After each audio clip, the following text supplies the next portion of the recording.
Bonjour et bienvenue dans cet épisode des mots qui tuent. Je suis Amélie Laurier, rédactrice web et storyteller. Je suis une messagère d'identité, c'est-à-dire que j'aide les entrepreneurs du web à trouver les mots justes pour communiquer sur leur personnalité et leurs valeurs. Les mots qui tuent dont on parle ici, ce sont les mots qui tuent ta com en fait. Ce sont des expressions surfaites, des mots plats qui manquent de puissance, voire des non-sens absolus. Bref, tout un tas de choses dont tu n'as pas besoin dans tes contenus et que tu peux rayer de ton vocabulaire sans culpabiliser.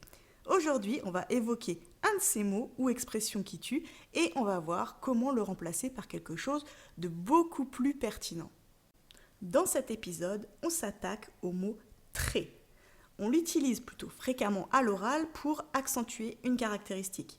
Tu peux avoir tendance à faire la même chose à l'écrit, surtout si tu t'exprimes avec un ton plutôt familier. Quelques exemples qu'on peut rencontrer fréquemment.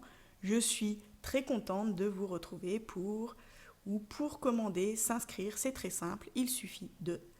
Ou bien alors retrouver mon produit, mon service à un prix très attractif.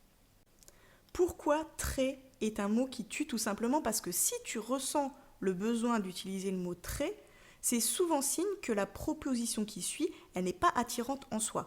Tu as peut-être utilisé une expression faible qui pourrait être rendue plus sexy. Comment le remplacer? Alors la solution, c'est pas de lui trouver un synonyme puisqu'évidemment ça ne résout pas le problème. Donc on oublie les beaucoup, bien, énormément, tellement, etc. Ce que tu peux faire par contre, c'est utiliser en remplacement des expressions fortes et imagées pour donner du relief à ton message. En exemple, je reprends une des propositions qu'on a vues tout à l'heure.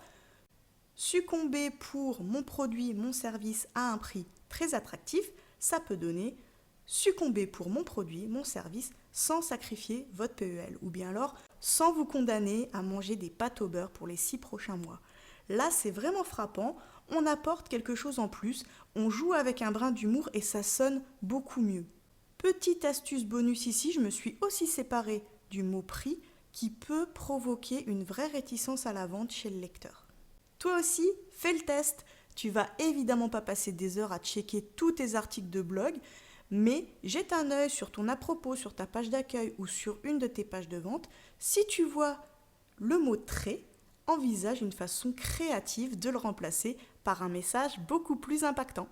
J'espère que mon conseil du jour t'aura permis d'éradiquer un mot qui tue dans tes contenus. Tu veux mettre plus de personnalité et de cœur dans tes textes?